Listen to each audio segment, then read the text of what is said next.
Kisyash, Kiprah Panglima Lingga di Kerajaan Aceh. Novel karya Syukri Muhammad Syukri. Janji darah, bisik hatinya. Janji dengan cara mengoleskan darah Alauddin dan darah Datin Eliza pada tiang utama Istana Sultan Malaka. Selama darah itu masih menempel pada tiang itu, janji harus ditunaikan. Begitu kalimat Alauddin diserambi depan tadi. Apakah tiang utama Istana Sultan Malaka masih tegak?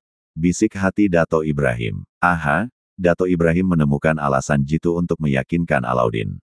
Pekan lalu, Encik Kasah, pedagang rempah-rempah asal Malaka bertemu dengan Datin Fatimah di pelabuhan Gampong Jawa. Pedagang itu bercerita tentang kondisi terakhir di tanah Malaka. Cerita Encik Kasah, Portugis membumi hanguskan semua bangunan kerajaan. Istana Sultan Malaka sudah rata dengan tanah. Rumah para panglima dan pejabat kerajaan juga dibakar. Penghuninya dibunuh, termasuk istri dan anak-anak. 2 bulan lalu, Portugis kembali membumi hanguskan ibu kota baru di Pulau Bintan. Sultan kembali mengungsi ke Kampar, kata Encik Kasah mengakhiri pembicaraan. Berita itu hanya disampaikan Datin Fatimah kepada Dato Ibrahim, tidak kepada anggota keluarga kerajaan yang lain. Dia khawatir, mereka akan bersedih sehingga dapat menurunkan semangat hidup. Dato Ibrahim setuju dengan pendapat Datin Fatimah, mereka merahasiakan berita itu sampai hari ini. Datin, Bagda Maghrib, ada ihwal yang akan saya bicarakan dengan Alauddin. Mohon Datin pun ikut mendengar, kata Dato Ibrahim mulai bersemangat lagi. Baik Dato, jawab Datin Fatimah. Tolong beritahu Alauddin, supaya dia tidak keluar nanti malam, pinta Dato Ibrahim.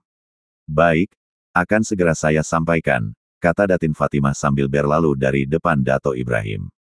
Usai santap malam, Dato Ibrahim, Datin Fatimah dan Alauddin tidak beranjak dari balai-balai kayu. Di bawah temaram lampu minyak, mereka masih melanjutkan obrolan ditemani secangkir teh panas. Obrolannya berkutat tentang pesatnya kemajuan pembangunan di Kutaraja.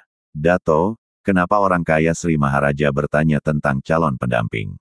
Tiba-tiba Alauddin nyeletuk mengalihkan topik pembicaraan.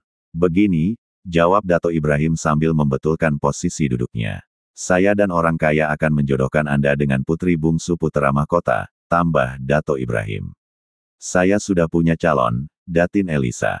Saya tidak mau ingkar janji, tegas Alauddin sambil mengambil ancang-ancang meninggalkan balai-balai itu. Begini, dengar dulu, pinta Dato Ibrahim menahan paha Alauddin. Sabar Dik, dengar dulu penjelasan Dato Ibrahim, tambah Datin Fatimah memohon. Mendengar permintaan kakak sepupunya, Alauddin mengalah. Urung bangkit dari balai-balai. Dia kembali tenang, lalu menghirup teh panas dari cangkir keramik. Datin Fatimah menggeser duduknya ke dekat Alauddin. Kemudian, digenggamnya tangan adik sepupunya. Dato Ibrahim mengulang penjelasan Alauddin tentang janji darah. Dikatakan Dato Ibrahim, darah Alauddin dan darah Datin Eliza dioleskan pada tiang utama Istana Malaka.